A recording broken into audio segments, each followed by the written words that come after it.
साल था 1991। Middle east युद्ध की आग में झुलस रहा था। कारण था ईरान की सेना का कुवैत में घुसाना। कुवैत को आज़ाद कराने के लिए अमेरिका के नेतृत्व में एक ऑपरेशन चलाया जाता है। दुनिया इसे फर्स्ट गल्फ वॉर कहती है, अमेरिका इसे ऑपरेशन डेजर्ट स्टॉर्म कहता है और एनसीईआरटी की किताबें इसे कंप्यूटर वॉर लिखती हैं। कंप्यूटर वॉर इसलिए क्योंकि अमेरिका ने स्मार्ट बॉम्ब्स का इस्तेमाल किया था और कोऑर्डिनेशन के लिए सैटेलाइट की मदद ली गई थी। अब आ जाइए 2024 में, फिर वही मिडिल ईस्ट की धरती है, फिर जंग छिड़ी है, कुछ किरदार भी वही हैं, लेकिन इस बार जो शब्द इस्तेमाल हो रहा है वो कंप्यूटर वॉर नहीं बल्कि साइबर काइनेटिक वॉर है, यानी साइबर वॉर से भी 4 कदम आगे की चीज़।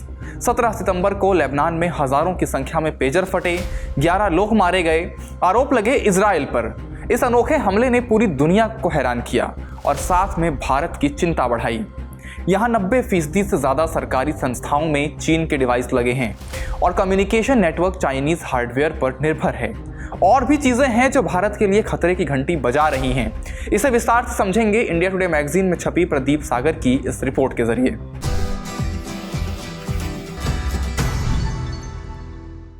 नमस्ते, मेरा नाम धनंजय है और आप देख रहे हैं इंडिया टुडे हिंदी। इजराइल इस समय ईरान, फिलिस्तीन में हमास और लेबनान में हिजबुल्लाह के साथ जंग लड़ रहा है।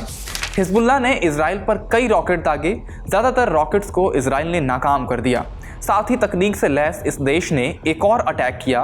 इजरायली डिफेंस फोर्स यानी आईडीएफ की खुफिया एजेंसी मोसाद ने हिजबुल्लाह के इलेक्ट्रॉनिक डिवाइसेस को निशाना बनाया।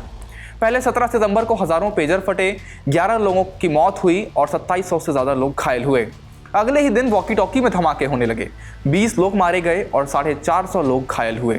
लेकिन जो चीज़ कथित रूप से इजराइल के इस हमले को अनूठा बनाती है वो है भारी संख्या में डिवाइसेस की सप्लाई चेन में घुसना और उनमें विस्फोटक लगाकर एक ही समय विस्फोट करना। मिलिट्री एक्सपर्ट्स इस घटना को इसलिए अलग मान रहे हैं क्योंकि इसने इंटरनेट से जुड़े टारगेट्स को निशाना बनाए जाने की आशंका को बढ़ा दिया है।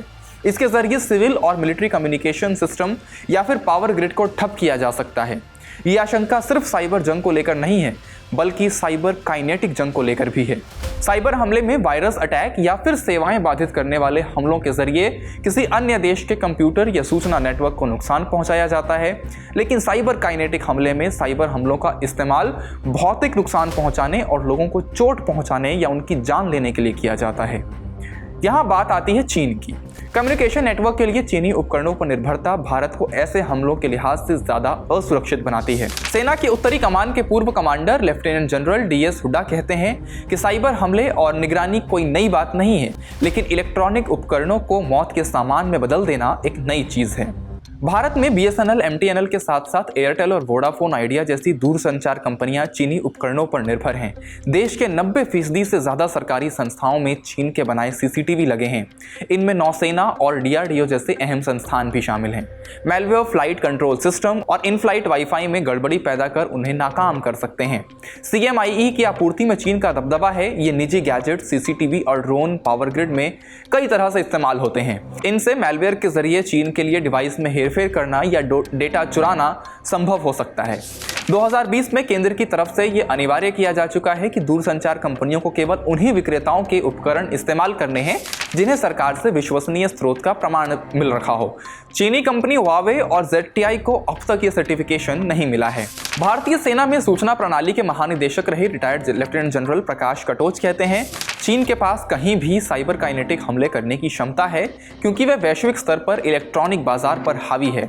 भारत में हमारे पास एम्बेडेड मेलवेयर के लिए आयातित वस्तुओं की 100% जांच की व्यवस्था भी नहीं है। कुल मिलाकर चीन पर आंखें मूंद कर भरोसा नहीं किया जा सकता और भविष्य में इस तरह की किसी संभावना से इनकार कर पाना भी मुश्किल है। इसलिए जैसा कि एक्सपर्ट्स कहते हैं, भारत को आने वाले समय के लिए खुद को तैयार करना होगा। इस मामले पर आपकी क्या राय है, हमें कमेंट बॉक्स में जरूर बताएं। इस वीडियो में इतना ही, शुक्रिया।